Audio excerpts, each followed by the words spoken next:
সাধাৰণতে বাৰিষাৰ সময়ত নহয়, কিন্তু কেইবাদিনো আমাৰ ইয়াতে পেণ্ডিং আছিলে, মাজত ইলেকশ্যন গ'ল।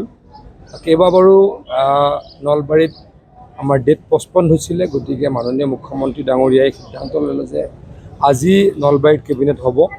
কেবিনেটৰ কথাখিনিতো আমাৰ নৰ্মেল কথা থাকে, যিখিনি কেবিনেট মেমৰেণ্ডাম আহিব, সাধাৰণ আমাৰ যি গুৱাহাটীত হয় ইয়াতো সেইটোৱে হ'ব। কিন্তু মই ভাবোঁ যে আজি যথেষ্টখিনি নলবাৰীৰ ৰাইজৰ কাৰণে মাননীয় মুখ্যমন্ত্ৰী ডাঙৰীয়াই বা আমাৰ কেবিনেটে সিদ্ধান্ত গ্ৰহণ কৰিব আৰু নলবাৰীবাসীৰ যথেষ্ট ভাল হ'ব বা নলবাৰীবাসী উপকৃত হ'ব বুলি মই অনুভৱ কৰোঁ।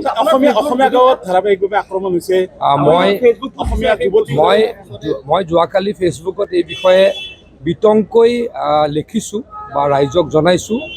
ৰাইজে এই বিষয়ে চিন্তা চৰ্চাৰ কৰিব সময় হৈছে। ধাৰাবাহিকভাৱে অসমীয়া মানুহৰ ওপৰত এটা বিশেষ সম্প্ৰদায়ৰ ব্যক্তিসকলে আক্ৰমণ কৰিছে বা অসমীয়াক বা খিলঞ্জীয়াক আক্ৰমণৰ লক্ষ্য কৰি লৈছে, ভাৰতীয়ক আক্ৰমণৰ লক্ষ্য কৰি লৈছে।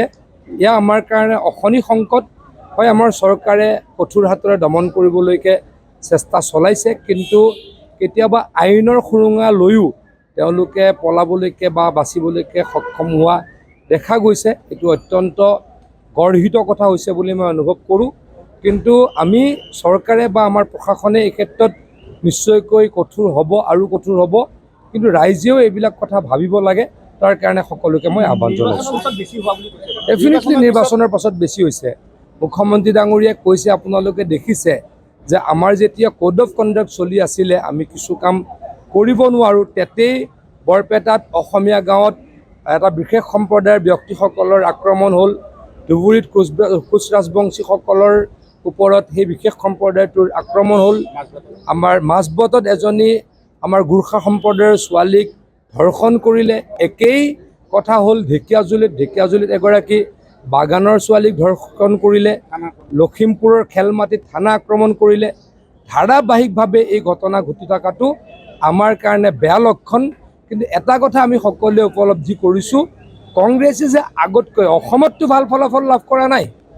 কংগ্ৰেছৰ 3টা সমষ্টি আছিল, 3টা সমষ্টিয়ে জিকিছে।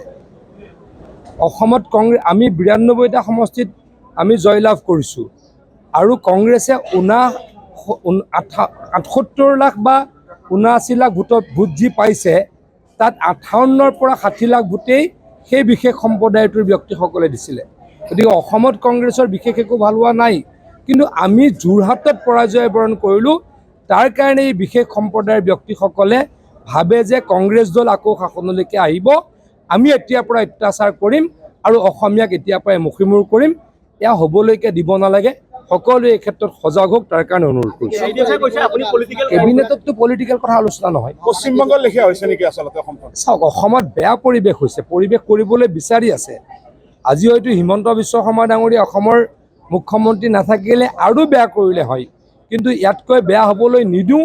চৰকাৰ এই ক্ষেত্ৰত নিশ্চয়কৈ কঠোৰ হ'ব।